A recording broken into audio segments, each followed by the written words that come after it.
Good morning, everybody, and welcome back. It's Sunday, which means it's stream time. Hope everybody had a good week. It's been a bit since I've streamed. Last Sunday had some stuff going on, so um, here we are. Well, actually, did I stream last Sunday? Good Lord, I can't remember.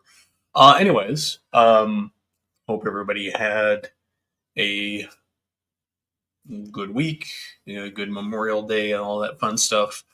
Um, so What are we talking about today? Well, talking about dungeon design, or at least how I do it. Um, and that, I'm going to make that caveat right up front. This is how I do it. It's not necessarily how you should do it, the best way to do it. This is just how I do it. Um, I had contemplated doing this as just a standalone video, no stream, but I kept running into time crunches for that during the week, and I wanted to get it out while my brain was clear on the idea. So I'm doing it as a stream on Sunday. I've had some company throughout the week, and then on the following on previous Sunday, um, it's you know I had stuff that I had to do also, which preempted the stream. So hey, fun stuff. All right, words. Okay, sorry, I'm a little distracted. I was just on Bear's stream, so I got to shift gears. So dungeon design. Um, there are lots of ways to do it. You could do random stuff. You could do very guided, very nonsensical. There's the Gygaxian, kind of just throw stuff at a wall method. There's the logical dungeon design method, where everything makes sense. The whole dungeon ecology. And that's just the sort of the baseline stuff. The method for doing it varies widely from person to person. Um, and so that's kind of what I'm going to talk about today. My method. Now, my method is really kind of idea inspiration based. Very rarely am I going to sit down and just make a dungeon for the sake of making a dungeon. That's the benefit to like the randomly generated dungeons, or the Gygaxian method, is they don't really require you to sit down with a plan, or to have an inspiration, because you can just sort of dungeon vomit on the page. Literally, with a Gygaxian method, you could randomly just draw out, whatever dungeon map you wanted, and then populate it with traps and treasures and monsters, and go. If you're using random generation, it's even easier because the dice are just doing all the work for you, and you don't have to think about it other than maybe fixing the inconsistencies of a randomly generated dungeon. So for me, I tend to start with one of a couple of things. A lot of times it's literally a name for an adventure. Like I'll come up with a name and then go from there. Uh, Sometimes it'll be a picture, and that picture inspires something, or maybe a map. So interchangeably, pictures and maps. Like if I find a map somewhere, I'll often find it on like Dyson Logos maps, because I like his mapping style. And so then from there, I will come up with a theme, and then work from there. So what I have pulled up here is my Google Drive for uh, my adventures folder, and you can see here I've got a few. And when I do my adventures, I try to write them out, in an approximation of a published adventure. It helps me organize my thoughts, and getting it on the page in an organized fashion makes future reference really easy. Morning, Cody. Morning, Mar Hockman. Morning, Hungar and Brian. Welcome, welcome, welcome, everybody. So what you can see here is kind of a good cross section of stuff. We've got some of these are just a name with like a premise. For example, I'll pull this one up here real quick. Kelp Kings of Midden Isle, I saw this picture, and it was a bunch of misshapen sea-themed critters, and from there I had this idea. And so what I like to do is, even if I'm not going to write the adventure then, I will go ahead and write a little blurb, kind of like what you might read on the back of a module that's describing it. And then also, the blurb is thematic, this little part here. And then I'll write out an actual practical description, how I intend to run it, what it's supposed to do, and maybe what the secrets are, or the actual goings on. And this is something like I will do to just kind of file away for later, to have a seed that I can play with at another time. Other things along the same lines, we've got the Azure Library of Mirgrave. Again, this is a snippet. I saw a cool piece of art. Actually, in this case, I think I had an idea. I had thought of the Azure Library just as a word that came to as a combination of words that came to my brain, and I locked it down with an image and a snippet. So this is the brainstorming stage for me. Here's an actual short adventure that I started working. This one is less graphical, but this is one that I just kind of started writing. So a lot of times when I'm writing adventures too, once I have the theme and the name, those are really important for me, the name and the snippet, because those are what lock in the theme of the adventure that I can come back to and I can refer to later.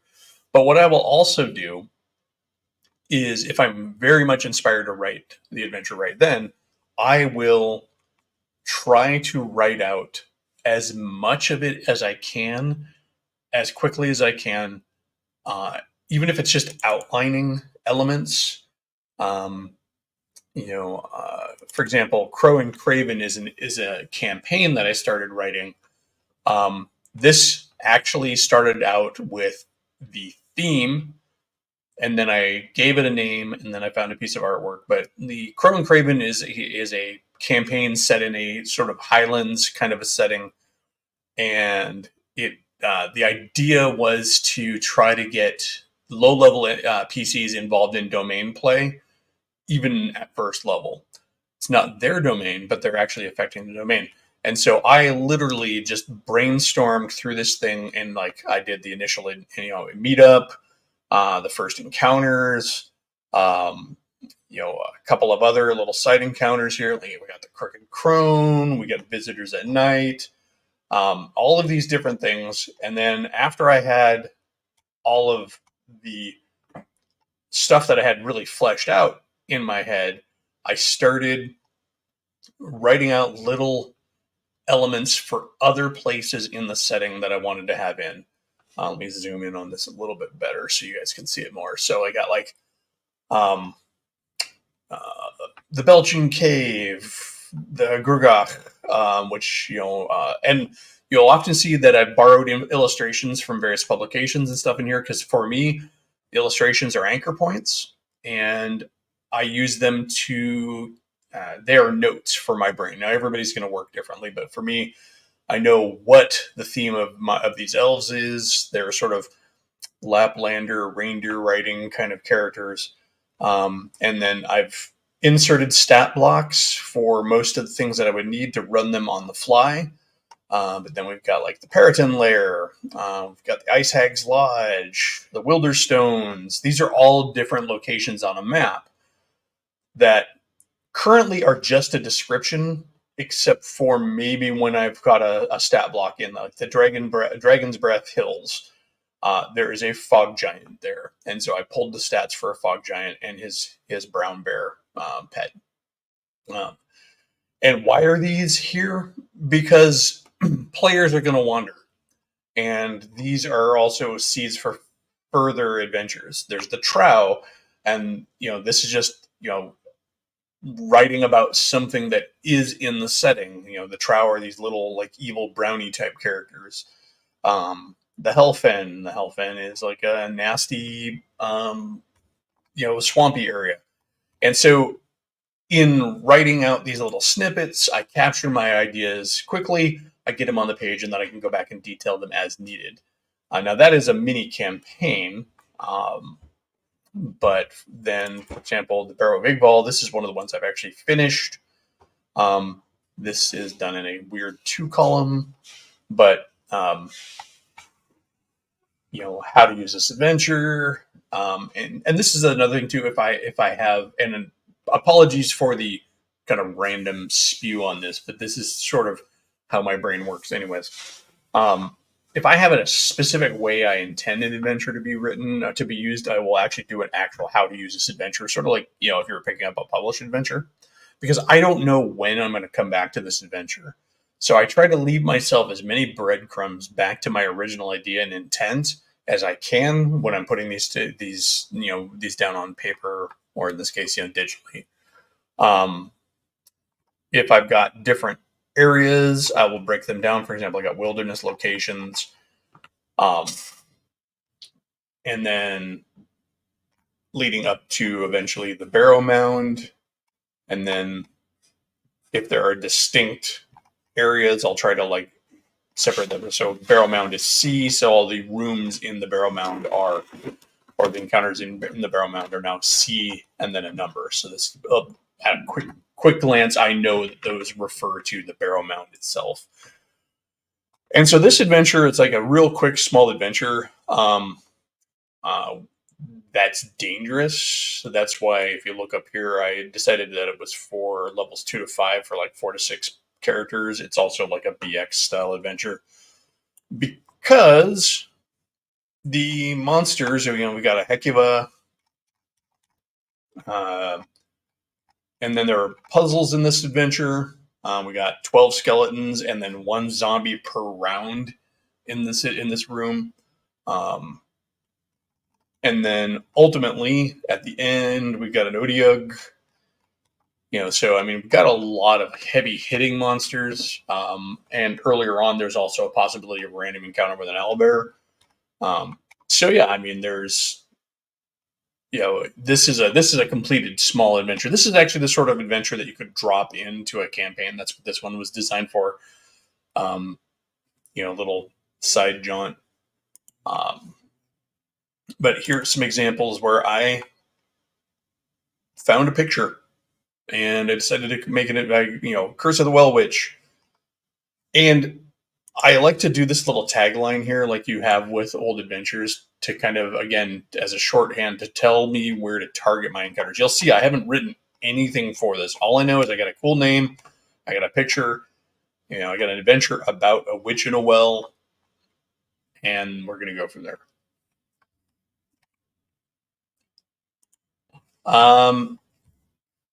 This is an interesting debate. So that would come down to the world.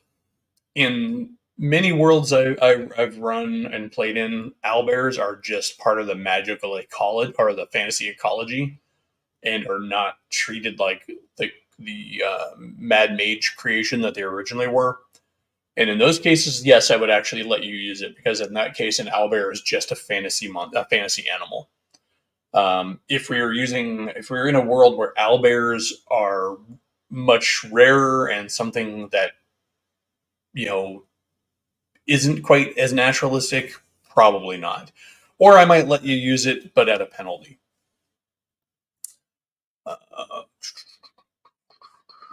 Let's see what else we got here. So, can't go into this folder because that's my Monday campaign. But even this one, this is the Dungeon of Gygaxian, which was my idea for this mega dungeon, where there's a dragon whose name just happens to be a jumbled up version of Gary Gygax's name. Yeah, I got a big old long introduction. I put Kellic in here because Kellic is fun. I want to do, kind of throwback to old classic D&D. Um, so yeah, I mean, that's how I start. And really what it comes down to is little, um, just making sure that you get stuff on paper. As far as maps go, though, I did mention Dyson Logos, which is a wellspring of incredibly detailed and interesting, evocative maps. So that's certainly a place to check out. Also, you can use things like Dungeon Fog, or you can use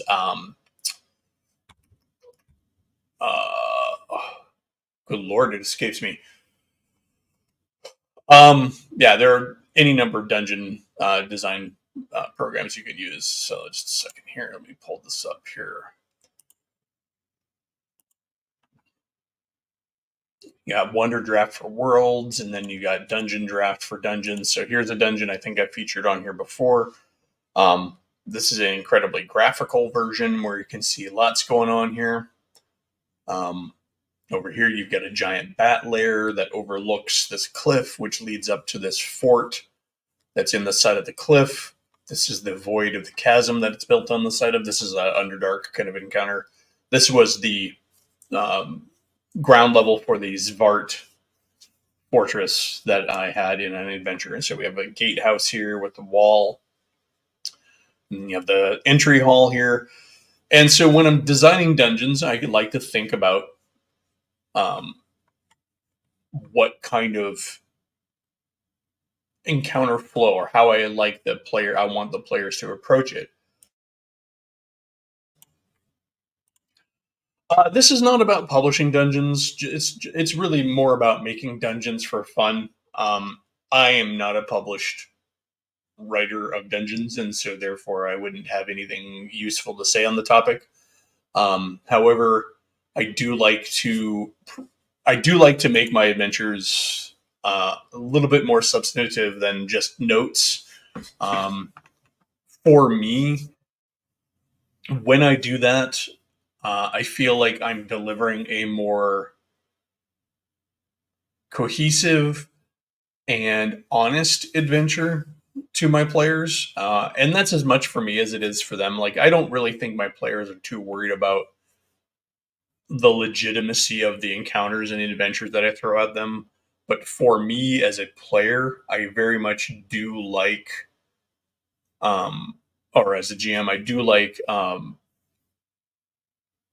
having a feeling that when I'm running these adventures, I am being as honest and legitimate with my players as I can, that the dungeon is an actual thing and that they are experiencing something that has been cultivated and is being honest.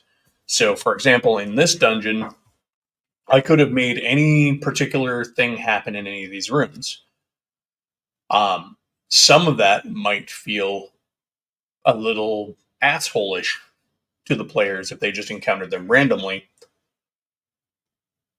and didn't know this. For example, if the players do get through this gatehouse and come in through the front door, there is a double portcullis entry hall with arrow slits, which is what we have.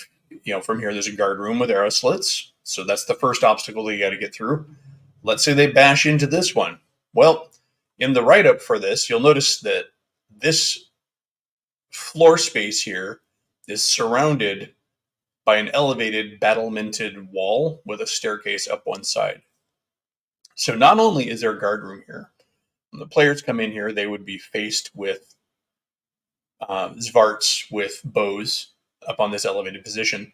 And should things bog down, or even more so as a tactic, the bowmen are there to kind of keep the adventurers at bay, because the floor of this chamber is a big pit that falls down to the level below, which is actually an arena of sorts where the Zvarts, who are cruel-hearted creatures, can watch the party fight a bunch of giant monstrous rat creatures. And then, of course, everything else. This I designed my dungeons. I mentioned earlier, I've got the Gygaxian randomness or the logical dungeons. So for me, I like my dungeons to make sense. So from this central chamber, if the party gets through here, they can go through this door here, and they can come over.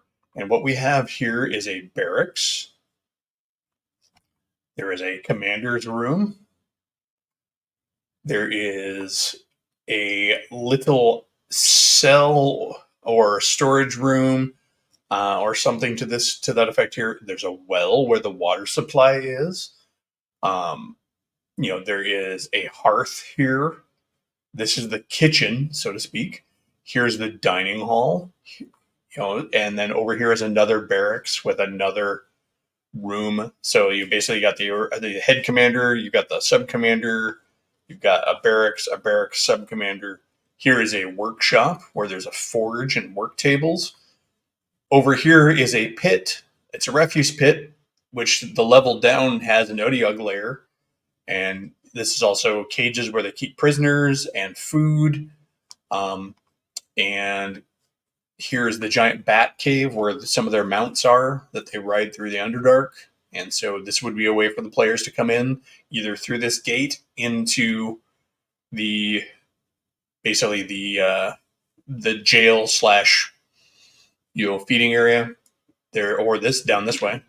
I don't have the other map loaded, but I could pull it up real quick. But there's a stairway going up to an upper level that overlooks this, and then there is a stairway going down.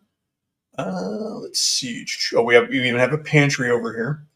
So actually, this is the stairway going down, come to think of. And so there we go with that. But yeah, it's so my dungeons tend to have a logic to them because I want them to make sense. And I want there to be verisimilitude. So when my players are going through them, they can make informed decisions. They can plan and strategize and kind of think through the dungeon instead of trying to translate random nonsense into something that makes sense. They can apply logic to a logical dungeon. Reason, at least, if not logic. So I'm going to go ahead and pull this one down. I'll see if I can pull up the other levels for it. But yeah, it's I can't stress enough the importance of the logic of a dungeon if you're going to do it, because it goes so far in your adventure. So here is the underlevel for the Svart fortress. Lower on the cave is lower on the wall of the chasm is a cave that spiders live in, and here's the spider lair. So this is potentially another way for the party to get into the dungeon if they want to, although they would have to come through this little drainage tunnel that goes into the Odiog's lair. And you'll notice down here, there's a mushroom farm. So again, logic and internal ecosystem. We got a mushroom farm that they're using from the refuse pit. There's a gibbet in a cage in here that hangs over the Odiog's pit where they would often throw people just to watch them play. So here's the pit that the arena that the entry hall drops into. You'll see down here I even have cells for the jailers. You've got guards, their hangout and guard room. There's a treasure trove down here. Over here is another stable and a back entrance that continues. So the whole idea behind this fortress is that in the travels of the party, they come across the fortress. It's in their path. They have to get around it. And so we've got things over here. We've got another barracks. We've got a guard room, an open balcony, battlement. So this level is, again, it's a continuation of this is the sub level below the upper level. But yeah, logic is important to me when I'm designing these adventures. I guess I could actually show one of the By the Sword adventures that I completed recently. What? Oh, that's right. I have all those adventures at a separate area.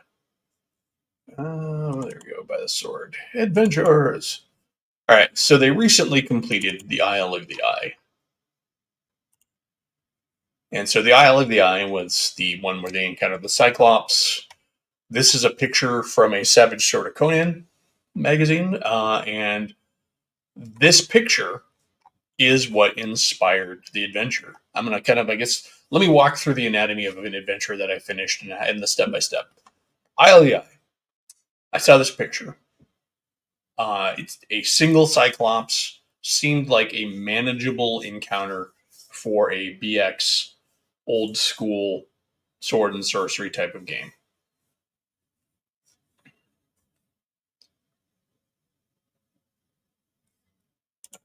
Well, it's how my brain works. I can rant, and also, if nothing else, having written through all these adventures to whatever level of completion I have, it has primed my brain to be able to know how dungeons work. And so when I have to improvise and adapt on the fly, it's not just I'm not just pulling it out of my butt.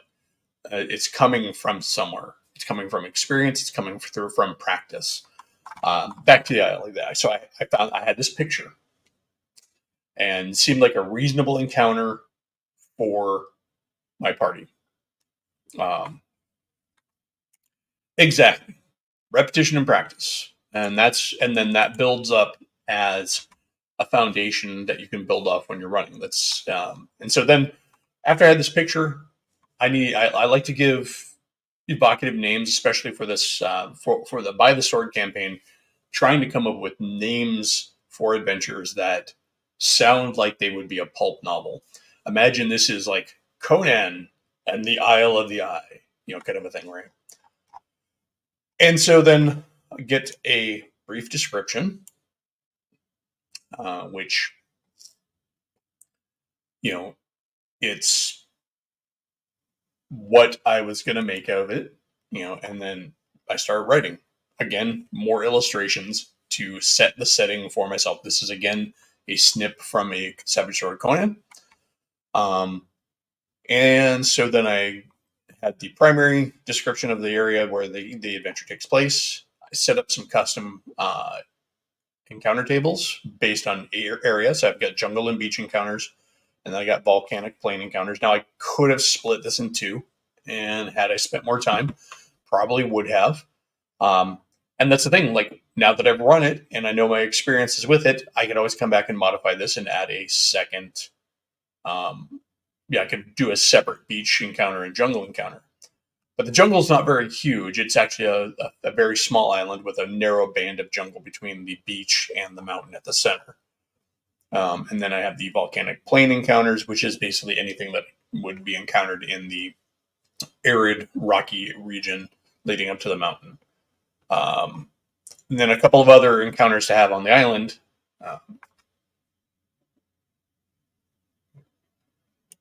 What program is the dungeon? The dungeon program that I was showing, that is Dungeon Draft. Let me see, and it's Dungeon Draft is a nice program in my and what I tend to use for dungeon maps almost universally. It's got lots of props. It's got lots of layering, active lighting effects, um, and it is a one-time purchase. A lot of programs tend to fall into the subscription format, and while that's not bad, I do like the fact that I buy it and I'm one and done. Also, Dungeon Draft has the ability to import resource packs. For example, there is a set out there for Dungeon Draft. I just haven't bothered to go through it because I don't feel the need. Somebody has somebody's put together a resource pack for Dungeon Draft that uses the same graphic styling as all the full color WotC dungeon maps. So if you really wanted that style, it's a much more realistic looking style than the cartoony style that you see on there. But yeah, it's a really good program. I do like it. and that's Dungeon Draft. There is Dungeon Fog, which is a subscriber program that I find is less useful for dungeons, or really much better for like sci-fi and modern maps. Even though it was designed for dungeons, just when I was doing dungeons with it, I was less satisfied than Dungeon Draft. So, anyways, as you can see, I go through here and I started writing up some other encounters to flesh out the island, so it's not always just like, oh, you go to A, B, C. There is a chance to encounter an NPC, and then a little bit more style, just keeping my brain, my imagination in the place. This is another snip from a Conan comic. And then I needed a map. So I needed a map for a reasonable volcanic layer. And so what I did is I found one on Dyson Logos. Now, this map is not, I did not use it identically to how it's presented here. Presented here, I believe it's actually supposed to be in like either an underground river in, say, like a dungeon setting, or maybe in the mountains, because you can see that there's rock over here. So I just translated this more as jungle and put a little beach here, and then the players had to get across this river, this boiling river. The boiling river idea was inspired by something that was actually in a Conan comic. Again, taking inspiration from other sources. But I did go on to Dyson Logos and I put in temple, I believe was the search parameter, and it gives me a number of different options. And I have not published any of these adventures. However, on my Discord, I do have a section on there called Adventure Time. I believe it's called Adventure Time. Let me go pull it up here real quick.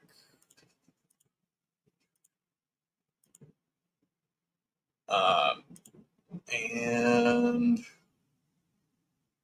where is it?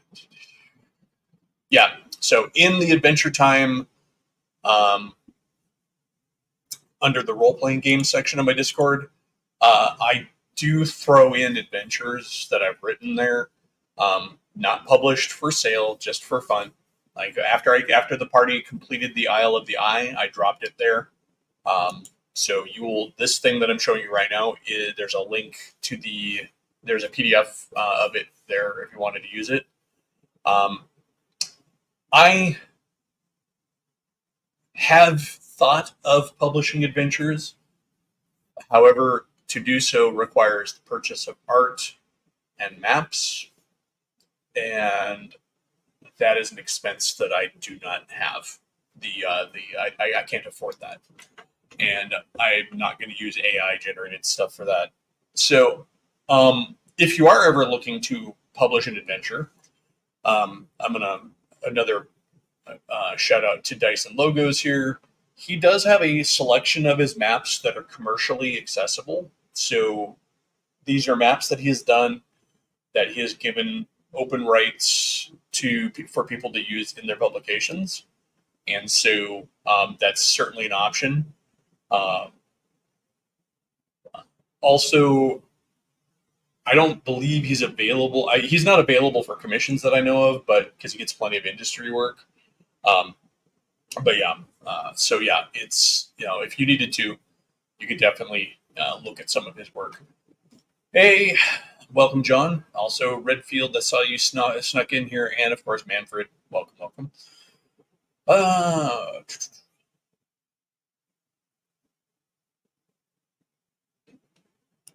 Well, yes. So here's the deal. I can draw, but at the same time, if you're trying to market things,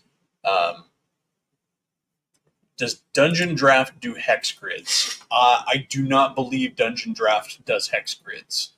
I've not looked to see if it does. I could look into that for you and answer you offline. But I don't believe it does. I think it only does square grids, which is interesting because I know that Dungeon Draft's Mega Sploot, which is the company that makes it, makes Dungeon Draft. Their first program was Wonder Draft, which is a world mapping software, which I have used a lot of. I'll pull some of that up here just so you can see what it can do while I'm name dropping. Just a moment here. Let me find a map here to show off there. But yeah, there. I guess the long and short of it is I can't tell you. Yes, it does do hex grids for Dungeon Draft. I just don't know. But let me. I mean, here's an example of what their world building, their world mapping software will do. This is Wonder Draft. Yeah, I mean, it's not an ideal piece of software, but I will say this, because you can download and export anything that you do on both Dungeon Draft and Wonder Draft as a graphic file.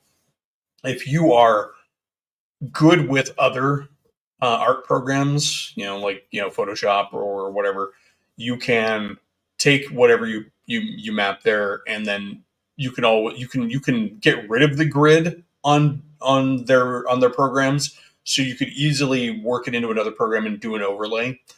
I know, for example, things like Owlbear Rodeo. If you're using something like Owlbear Rodeo, it'll allow you to overlay a grid onto a map. And so when I'm using Owlbear Rodeo with the maps that I do for Dungeon Draft, I'll usually hide the actual grid for Dungeon Drafts. I'll hide Dungeon Draft's grid and then use the grid on Owlbear Rodeo to make sure that it matches when I import it. So that's the thing. World Draft or Wonder Draft, for example, one of the problems I have is Wonder Draft does not have a way, for example, to do numbered hexes, which with a lot of old school applications is important, like if you're doing hex crawl. So that's just something to consider.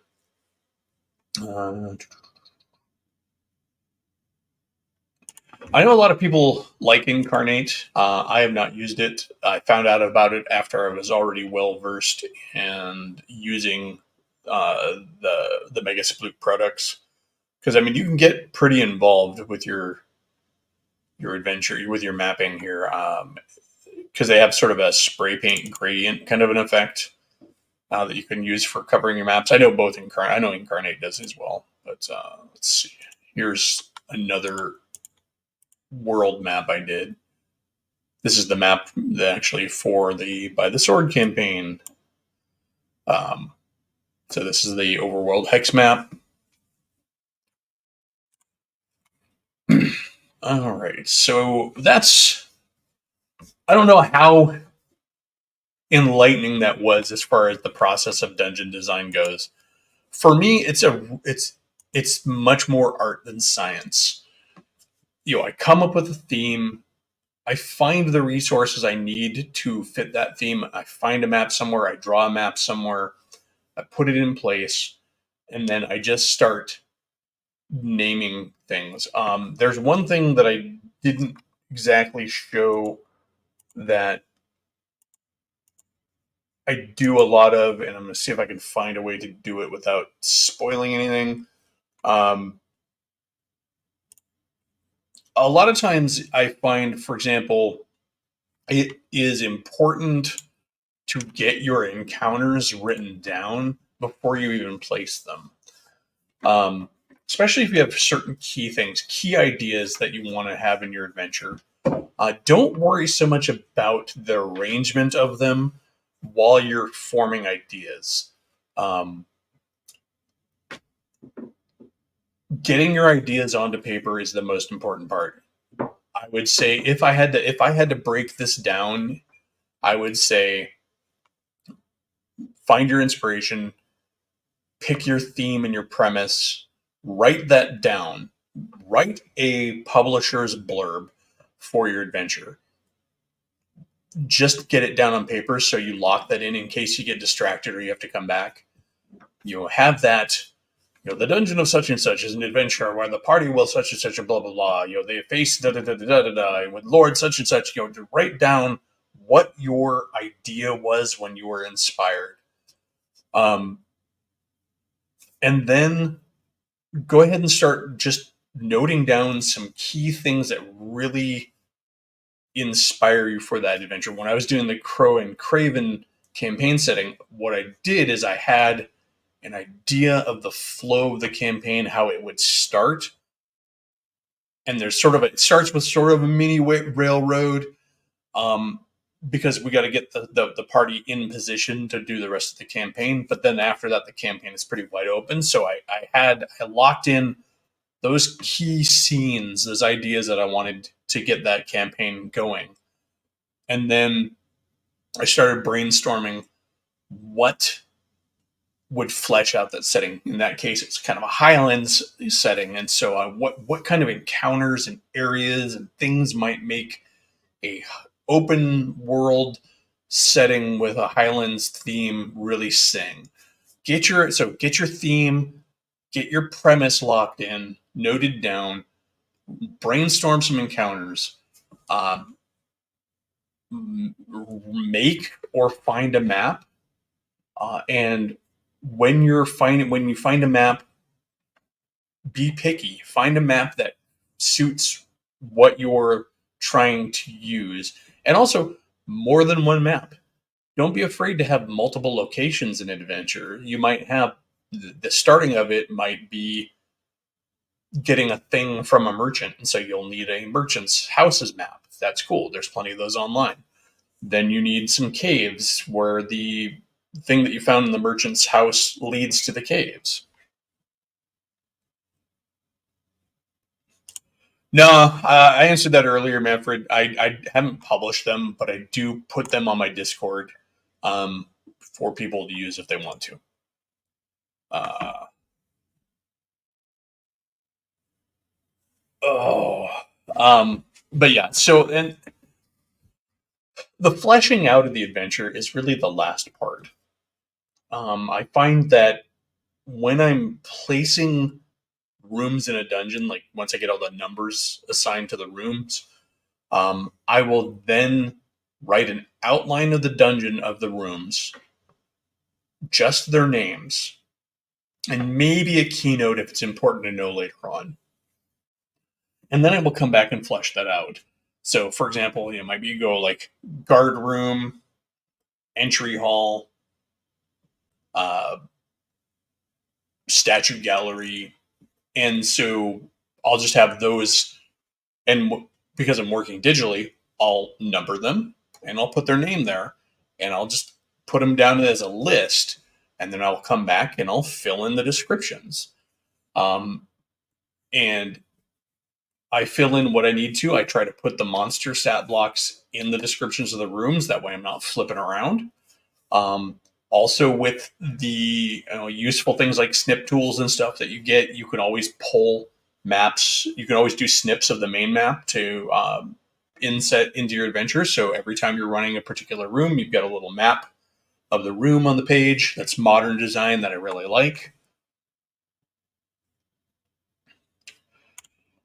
Because I tend to be more story and logic driven, I tend to find maps that fit the needs of the plot.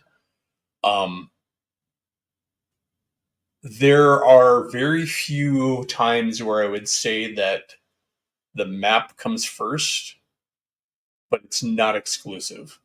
So, because the map may be the inspiration for the plot, because maps are evocative like artwork and stuff. So, for me, a lot of times it's just a piece of art that I see, or I might have a map. One of the adventures I ran for my kids and my family early on was a snake temple, and I ran that because Dice and Logos had a really cool snake temple map. And snake temples are just something that's really evocative. The map was cool. And there were things in the map that did not, when you're looking, Dyson does do these cool descriptions of his maps, but I did an experiment once where I was going through and I was actually going to write adventures based on his descriptions, but you don't have to. So, like, for example, the Snake Temple has a central hallway that winds around and is in the shape of a snake because it's a snake temple. There's nothing in that adventure or in that map that indicates that there's anything weird with that hallway, but I decided that there is a spell on that hallway. There's a as the party moves down that hallway, they have to save versus spells. Otherwise, they end up getting hypnotized. So right on the intro, there's a potential trap. There are other ways into the temple if the party were to look around the exterior, because there is a back door, um, or they could save and stuff. But so yeah, it's it was that encounter, that trap, I guess you could call it, was kind of it was inspired by the shape of the hallway. Why is there a snake shaped tunnel? It could just be designed for design's sake, but I decided to have some fun with it and say that the hallway has sort of a hypnosis effect. And you could even write that into the history of the temple. I mean, as a GM, if you're really wanting, what's the logic of having this? Well, either the priests wear a medallion that makes them immune to it, or perhaps that's part of the ritual to sort of hit an alternate state of mind to go into the snake pit. But if the priests are wearing medallions that make them, priests and the guards are wearing medallions that make them immune to it, then here you go. You're kind of forming the story of your adventure. Maybe the sacrifices that are going to be made, because that central hallway goes right to the middle of the dungeon. So I also felt like that central hallway really needs something to protect it. Otherwise, the players are going right to the heart of the dungeon. And so, yeah, and that's it could be that it's a Yuan-Ti temple, and so the Yuan-Ti are immune to it or whatever.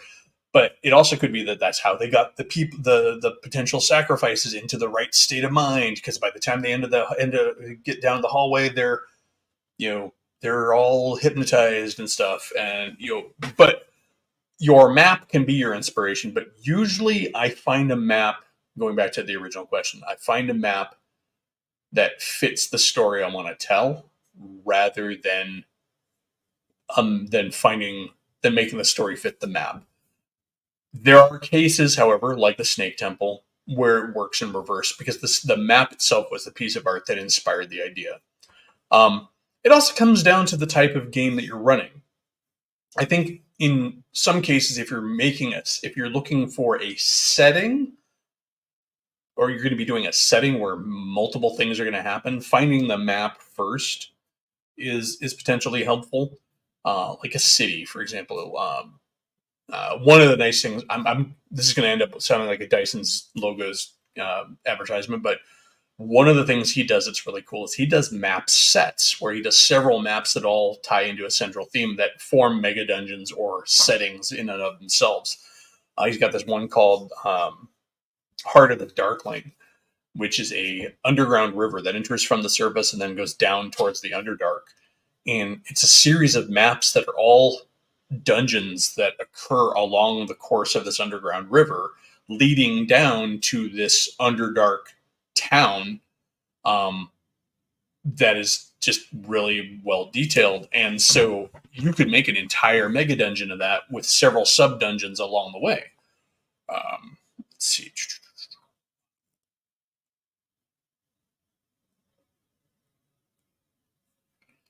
Let's see. So probably going to run this a little longer because I'm liking the conversation so far. I did post the link at the very top if anybody wanted to actually come in and hang out. But yeah, so I guess let me stop yammering. Does anybody have any specific questions for me in regard to dungeon design? Anything you want to pick my brain about? I've written a lot of them. I've been doing it for a long time, and I've kind of over time nailed down the process that works for me. Oh yes, remember to like. But yeah, I mean, I'm certainly happy to answer any questions that folks might have in regards to dungeons. Let me pull up Dungeon Fog while I'm at it, so I can show you what that one does.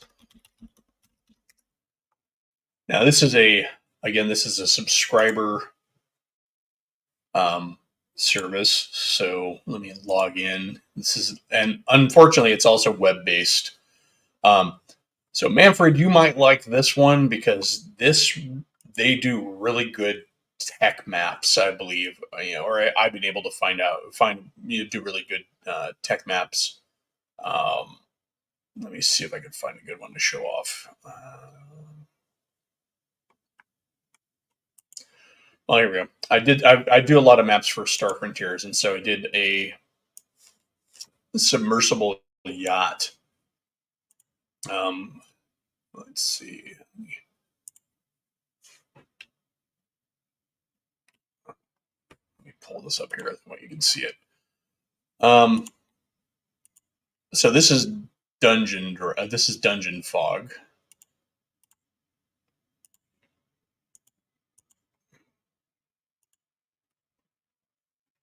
And so this is a submersible yacht that I did.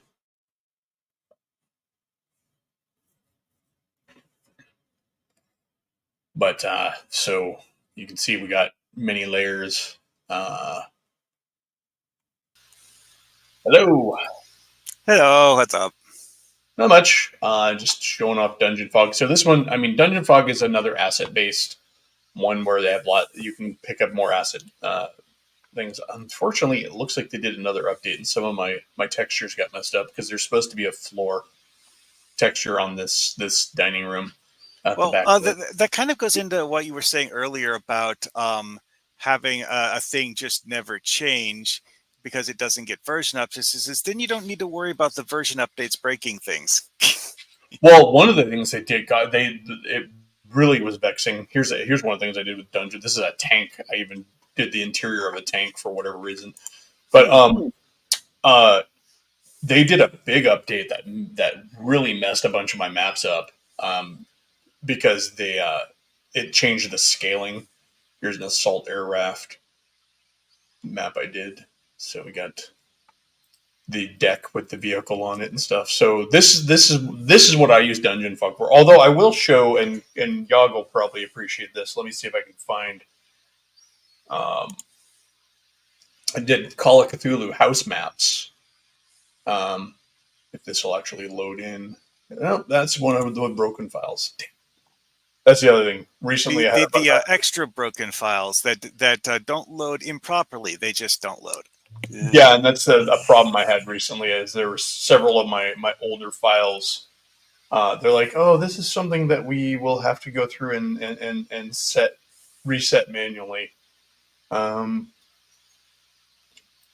Trying to find. I actually had a really weird discussion once with someone about why I personally find MS Paint to be the most useful image editing software that I have used. It's not because MS Paint is powerful. It's because I've been using it for over 20 years and thus know how to use it in a long list of ways. And a lot of the stuff that you do in more complicated programs is actually just simulating having multiple instances of MS Paint open, honestly. Yeah, MS Paint. So here's one that Manfred will probably appreciate. These are a bunch of light, like orbital freight service vehicles that I just mapped out the interiors for. Why are these useful? Why would I even bother mapping these out? Because these are locations. These are things that you could have happen. So these are three different vehicles. We got the transit OTV is basically the space bus. So you got airlocks, you got benches, and then the cockpit. And then over here we have a freight service vehicle, which is a bunch of containers with a central hallway, and then airlock, and these are very use form. And then here's uh, a lighter cargo version where the cockpit is up a ladder from the main cargo area, but this has actually cargo bays instead of just lock points for exterior. Well, I mean, that style of design actually fits with how a lot of the real world cargo transports are built, too. Yeah, and that's the thing. So in that case, I was trying to do very realistic ones, but I'm just more so what I'm doing here um, is trying to show off what Dungeon Fog does that say like not dun- yeah Dungeon Fog does that like say Dungeon Draft won't do. Oh, here we go. This one will actually load, I think. hopefully. God, yeah. What sucks is that map that won't load is uh, one of my players' homes in my Call of Cthulhu game. That's that is a really annoying issue, honestly. Uh, here's If there's so, no here, way to recover it. so here's wanting to convert. It wants me to convert brushes. That's an old map that I haven't done for a while. All right, so you're going to see it's loading in. This is an old abandoned apartment complex. So I did this map to appear on one page. Let me lighten that grid out, though. Where's the grid? Anyways, the grids were really dark on this. Anyways, let me get rid of the grid. So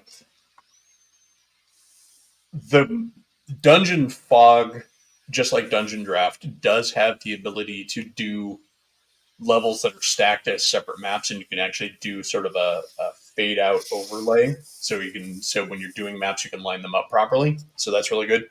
But you can see here, I mean, it does modern buildings pretty well. This is a old, 1930s brick, wood floored apartment complex that is fallen into disrepair and is now being used as a lair for some evil doing, with the topmost level being warped by reality. And this was just done with like a water effect. Yeah. So, Mm. um, so it's dungeon fog is very useful for, again, like I was saying before, these tech or harder styles of maps. Somebody, and Yog will probably perk up to this one. Somebody mapped out the Corbett house from Call of Cthulhu into a dungeon fog map.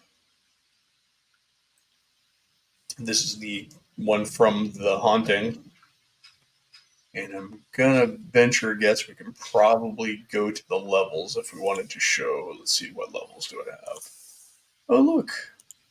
Yeah, this is a German map. That's where I remember. But yeah, so we got the cellar, we got the upstairs.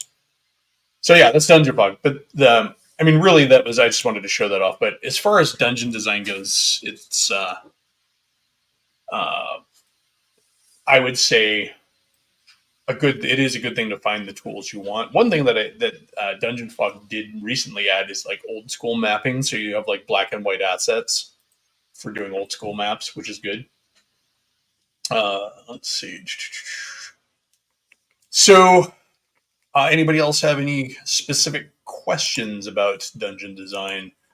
I know I didn't really get into the dungeon design elements, like like where do you put monsters? How do you arrange monsters and traps? Some other tidbits of wisdom there. Encounters. Uh, do I lift maps or only draw my own? So I use a lot of maps from Dyson logos, and I do pull maps from everywhere else. I'm not going to draw a map if I can find a map that somebody's already done to suit my purposes, because I'm not publishing. So I'm not going to go through the trouble of mapping out a medieval townhouse if there's already a dozen of them on the internet. There's just no point. Unless I need something special about it, I will not. Um, uh, I'm horrible at names. The only reason I know Dyson is because I go to his stuff all the time. There are lots of, just what I usually do when I'm looking for maps for my adventures is I will Google black and white fantasy fantasy map if it's and then put in whatever descriptors I need, city map, house map. In a lot of it ends up being Dyson, even when you do a search. And also one of the reasons I go to Dyson's site a lot is he has so many maps that he's done over the course of his career, and he has them searchable. So I can keyword search his maps on his website, and it makes it really easy. So his maps are in perfect zone for me too, where they're not just a blank dungeon outline map like you would get in like a classic D&D module.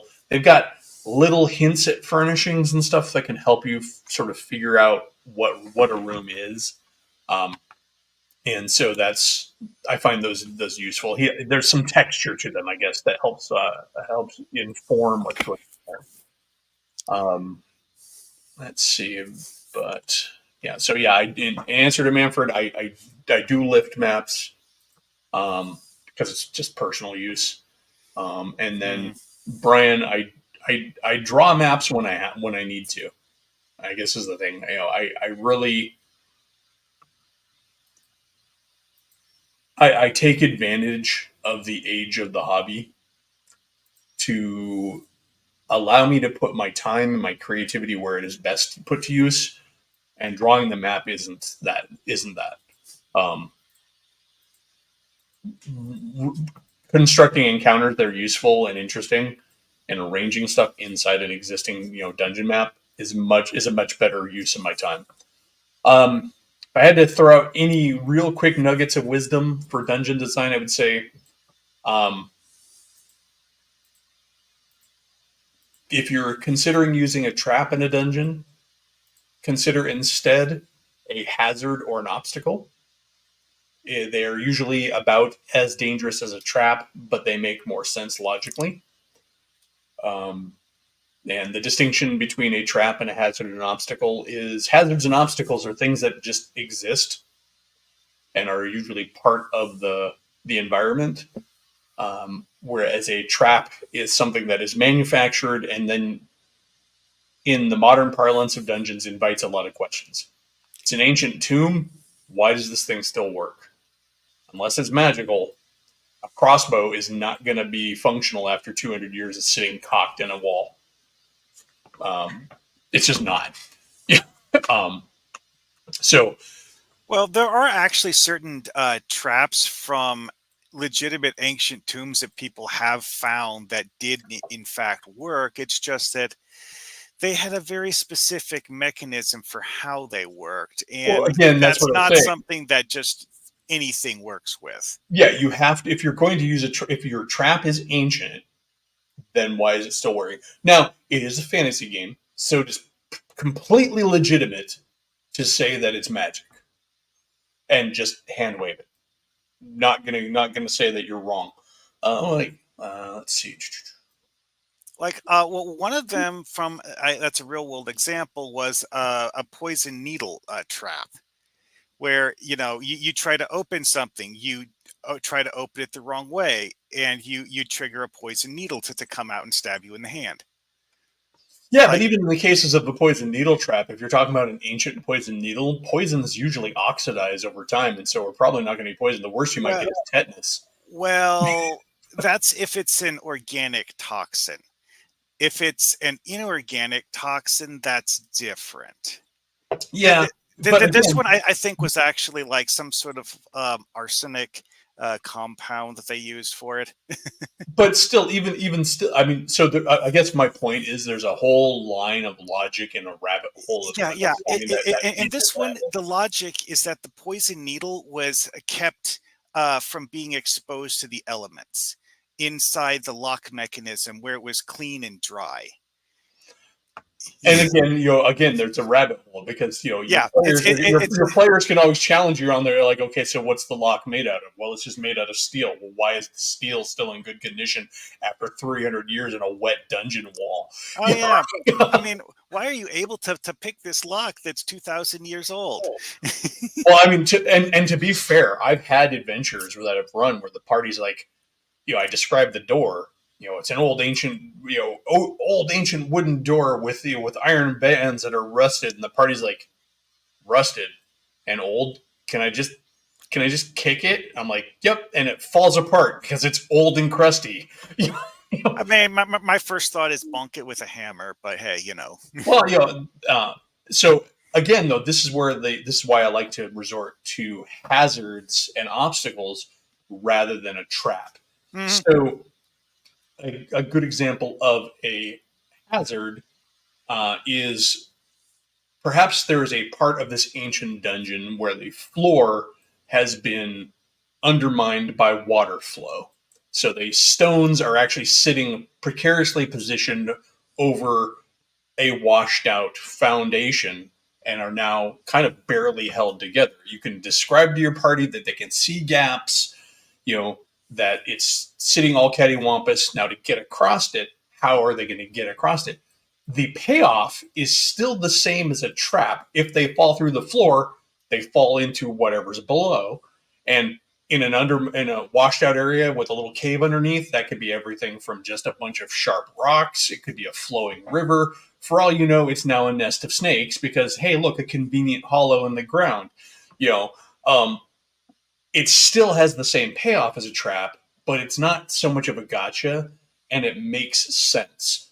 Uh, you can, lava flows, air quality. I had a dungeon that took place in a where the entire dungeon crawl was a cave going deeper and deeper into an active volcanic system, and so the deeper the party went, the more the air was working against them. They were running the risk of getting poisoned by just spending time in the dungeon. These are things that will give you a payoff, similar to a trap where you're not having to throw a monster in there, but there's still some danger. One story I heard years ago about people doing legitimate tomb excavations in Central America was that at one point they ran into this intentionally bricked up doorway where the material used to brick up the doorway was actually more durable than the frame of the doorway. So what they ended up doing was just digging a hole in the wall next to the doorway and bypassing the door completely. Oh yeah, I mean, and of course, when you insert the presence of magic into the game, like one of my players has learned that the enlarge reduce spell is the ultimate lockpick, because when he comes up to a door that's locked and they can't manage to pick it, or sometimes even just won't even bother to pick it, he'll cast reduce on the lock, and so the whole door lock handle part just falls out of the door because it's too small anymore, and then they can just open it. I've actually also heard of people doing that to doors. Yeah, I mean, you could do that to doors. When there's a boulder blocking a cavern, they're like, well, can I reduce the boulder? So the hazard, the other advantage to a hazard or an obstacle versus say a trap is it invites your players to think more and engage with your dungeon more. And so I think the payoff is more than say, you didn't make your detect traps, you fall down a pit. And you're dead. Bye. Yeah, that's actually another thing. I'm not against traps. I'm not against traps. I think they have a place and they can be fun.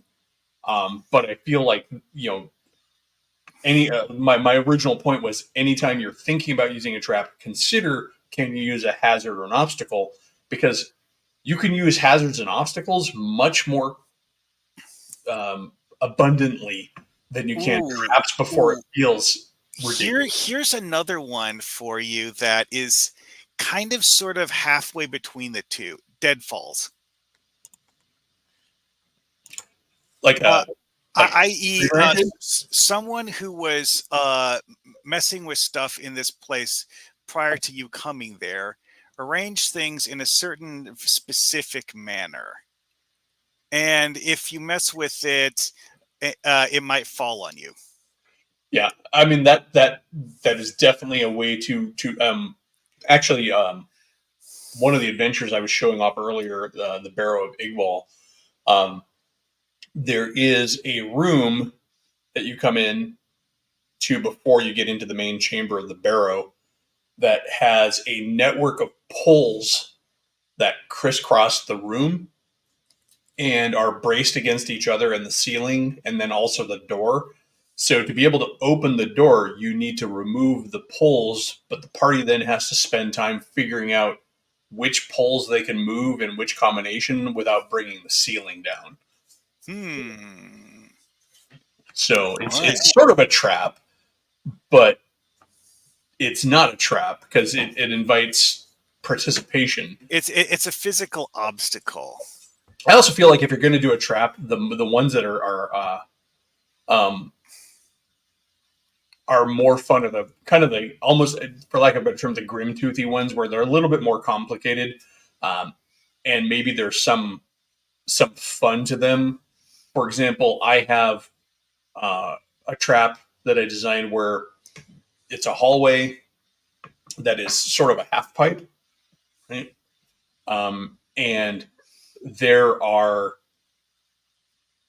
when the trap is initially triggered, it uh, drops down several swinging pendulums. You have like Hmm. three in a row, and Oh, so the party's thinking swinging pendulums. Okay, we just got to time this right.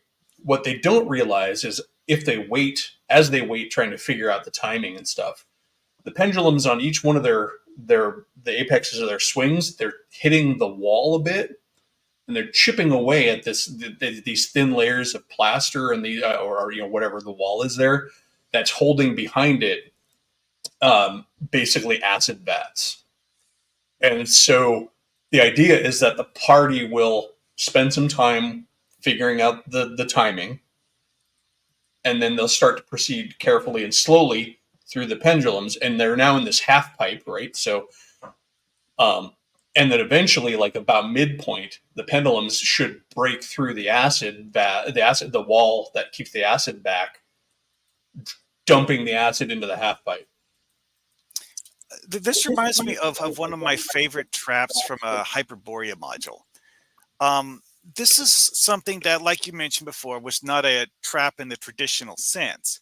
What it is that what you're doing is you're going around inside the dilapidated ruins of what once was a huge mansion built by some hyper rich guy who, you know, massive mansion that's the size of an entire apartment building complex.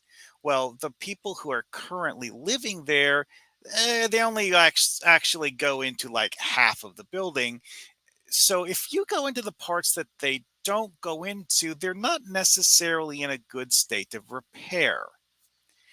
And certain parts of them have a collapsing floor. Like they don't go in these rooms because the people who actually live here currently know that the floor is on the verge of collapse. So they long ago removed everything of value and just avoid those rooms. Well, again, like hazards and obstacles are really useful things, and not to mention those are excellent things that you can use outside of a dungeon too. A open air ruin is just ripe for Yeah, I mean it's for basically a giant obstacle with it. exactly. But also going through the jungle, the tangle of the jungle can be trap-ish because okay, there's between you and the statue you're going through. There's a massive tangle of jungle underbrush, and so you could write a little note as the DM in there, like mixed in and amongst the brambles are several strangle vines. Should the party go through? I mean, yeah, it's kind of a monster encounter, but strangle vines are sort of a passive monster and more of a trap. But you could also you don't even have to do a strangle vine. Maybe there are poison thorns. Maybe there's like the nasty fantasy version of poison oak that's legit poison. You know, um, you don't know. I mean, we have real trees in life that'll inflict so much pain that you'll actually wish for death, um, Oh yeah, just by getting a drop of the sap on you. but Um, actually that's the funny thing is that Manchineal is one of those. What's the fatality rate of Manchineal exposure? I wouldn't know. Nearly 0%. Why? It's just not something to kill you.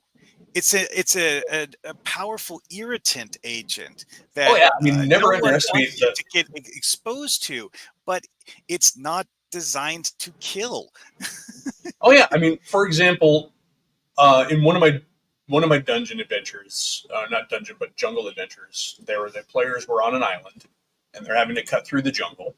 And one of the possible encounters there was they could run into an ant nest, and the while the ants aren't going to hurt them like threaten their lives, uh, they would bypass armor and would bite and sting, and thus they would then be at a penalty And for by X ants, number. you mean like regular sized ants, not giant monster Yeah, ants. regular ants. Because the thing is, regular old sized ants can still mess you up, and that's a thing. I mean, Oh, that gets back with one of the things I was pondering earlier is that one of the best things to me for like hazards and traps is don't just make them save or die. That's boring. well, saber die traps have their place, and but Yeah, I but think their place isn't everywhere. no, it's not That's what I was everywhere, getting and at. and they should be used thematically. But also, I think if you are going to have save or die in a dungeon, you really I don't Needs to have prescribe a story to explaining why it's there. yeah, I don't prescribe to the Dick DM kind of angle either. I would prefer to have something telegraphing that there are deadly traps in the dungeon. For example, let's find let's find a corpse that's surrounded by char marks to indicate there's maybe a nasty fire trap, or the remnants of a skeleton that clearly, if the party has the knowledge to figure it out or thinks about it, has been clearly dissolved to a great degree by some form of acid. Or just isn't there. Like, you find a corpse that is completely intact from the waist up, but there's nothing indicating what happened to the waist up. It's a clean cut spear of annihilation or whatever, right? um, Hmm. so you can definitely use deadly traps, but you have to be intelligent about them. You don't want to, Don't you just don't. dump them everywhere. I think you're doing a disservice, and I know it's a very old school attitude of oh, haha, I got you, um, but I don't believe that that's the way to do it. Sorry if I'm waving in my face. There's evidently a fly down here that's just bugging the shit out of me. Um, yeah, let's see what we got here. Well, see, that was what made those collapsing floors in that Hyperborea module so interesting. Is that they don't drop you into a spike pit; they drop you into the first floor of the building when you were in the second, and that doesn't even do a particularly large amount of damage. It's just, which room are you in now? Do you want to be in this room? Yeah, but yeah, it's I don't know. It's there's a lot to be said for, and as far as like we were talking about it a bit on Bear Stream prior, but like I mean, I think random encounters are still useful. A lot of people don't like them, but they're only as useful as the GM who's running them. Because random encounters, while they're yes random, how you decide to use the random roll is where the creativity comes in. Well, Consider it sort of a limited paladin. Because you roll orcs, let's say you roll 5 orcs, right, as a random encounter in a dungeon, just to use something very generic, doesn't mean that they come running around the hall, they're running down the hallway screaming, getting ready to kill the party. Maybe it's a roving patrol. And when you roll that as the DM, you need to consider these orcs are in their lair. How really on guard are they? Are they chatting? Are they talking to each other as they march along? Are they clattering? Because the party will probably hear them coming and then have to react instead of hmm. just suddenly an encounter. Well, Um, here's one or thing are they that even combatants? You roll I orcs. Yeah. here's one thing I learned about randomization years ago from video game modding. Curated randomness is much better thematically than just a full bore anything can happen. Because like with Diablo 2, for example, it's like each map has a set variety of enemies that it throws around like confetti. Because Diablo 2 is one of those games where you're going to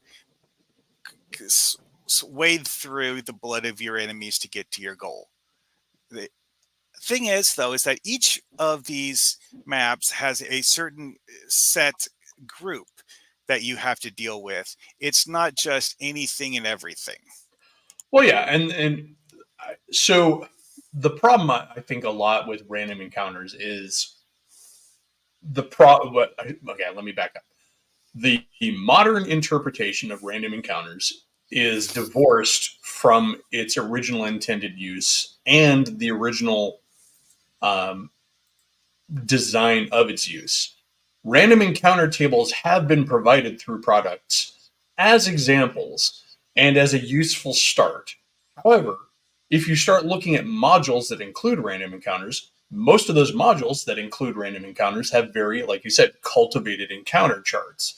They are designed either for that particular section of wilderness or that particular dungeon. And because of over the decades, random encounters have developed this weird reputation. Like a lot of things in old school gaming, there is this folkloric sort of interpretation by the people who are pro random encounters that fall into that "ha ha gotcha" kind of thing, and then there are also the people who just don't understand how they were actually supposed to be used. And so what you're talking about with the cultivated encounter tables, that's kind of how they're intended to be used. You make a random encounter table that makes sense for the place you are at. I mean, If you're like the previous example of a temple run by snake men. You know, a random encounter. Yeah, it's like it might be a single snake man acolyte that you can force to help you, or you might run into a group of armed guards. Well, and the thing is too is like again, even if we're using generic tables, if you roll orcs, that could be an orc patrol, or it could be an orc carrying buckets of water from the cistern. Or if Uh, you roll orcs inside the Snake Man Temple. Why exactly are there orcs in the Snake Man Temple? yeah, I mean they could be orc snake worshippers for all you know. I mean they could be slave. They could be an opportunity. Here's the other thing too: is interpreting all encounters as an opportunity for combat is a mistake because if you encountered orcs in a snake temple, that might be an opportunity for some impromptu allies. Are they a Well, snake my slave? thought was a merchant who is here to trade with the Snake Men. Yeah, it's and yeah. So the random encounters are for that, but also they're not only they intended to keep people from being able to rest everywhere, but they're also intended to um, they're a doom clock because as the players are taking time to deliberate and go through the tasks of trying to find secret doors or check every lock or detect every 10-foot pole, 10-foot square for a trap, they're taking time. And so time is the ticking doom clock that leads to random encounters because you're supposed to roll for a random encounter every so many increments of time in a dungeon. And so not only does it keep people from resting anywhere they want, and it invites strategizing for safe spots. That's why we have iron spikes to spike doors and stuff like that, and hold spells and hold portal spells and all of that. It very much keeps people moving, and it's it's not a punishment. It is part of the game. It's if you could sit there in a hallway and roll to pick that trap infinite times, you're going to always succeed. Yep. You know, but if every time you do it takes a full round and every so many rounds is a chance at an encounter showing up, then there's some impetus to like, what, maybe we continue when we come back to this one later, or maybe we try an alternate, more risky method. Instead of trying to carefully pick the lock on the door, we're just going to try and bash it in. It's a risk reward kind of thing. Bashing it in is faster, but it's going to be loud. So it's definitely it was definitely a good mechanic when it came out. The problem is with a lot of old mechanics and a lot of old school game ideas is that they, like I say, they become divorced from their original implementation, and also so often those things are examined in isolation, and so they don't make a lot of sense. For example, the idea that all dungeons and all encounters were just, it was all about fighting back in the day. Sure, if you get rid of encounter distance, if you get rid of the initial reaction roll on an encounter, if you get rid of all of those other rules, then of course you're left with no other idea, no other option than to fight, because you have ignored a portion of the rules. So that's a bit of a soapbox there. I do need to actually be calling things to a close. I've got about 5 minutes before I'm Mm. otherwise needed. But I did see that grumpy old Slan snuck in here, and IQ, I did see that you've been in here for a bit. So hey, hope everybody's doing good. Um, Manfred, or not, Manfred, you've had a lot of good questions. Mar Hockman, thanks for coming on. But I Mhm. guess in closing, this is how I do dungeons. I have a very, very kind of free form way of doing it. I don't think there's a wrong way to build dungeons, except for the ways that doesn't work for you. I mean, it sounds stupid and it sounds kind of wishy washy, but ultimately, my method may not work for you, and you may not work with the same amount of structure that I do. The reason that I like to write things down and trying to frame things in the way of an actual adventure is, like I said before, it keeps me honest. It keeps my ideas like in a format that I can refer to back to later and know what was going on. Also, the act of, much like note taking in a class, the act of writing them down helps me commit them to memory, and so I can run that dungeon better if I've written it out and taken the time to write it out. That's not to say I don't improvise, because I think it was Daniel had asked earlier, you know, doing this enough builds up the cadence in your brain of how adventures go. And then from that, you will be able to run them more spontaneously if you need to. I can create an adventure on the fly, a whole dungeon on the fly, and have it make sense and have it be logical, because I've done this. Same thing with world building. Why do I do so much front loading on my world?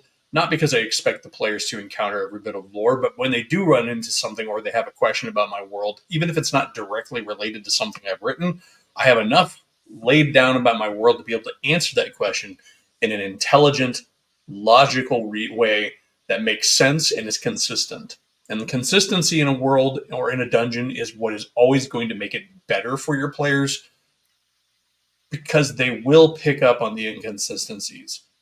And I mean, yeah, there's a lot of things you can do to explain why something is out of place, but you don't want to have everything feel out of place.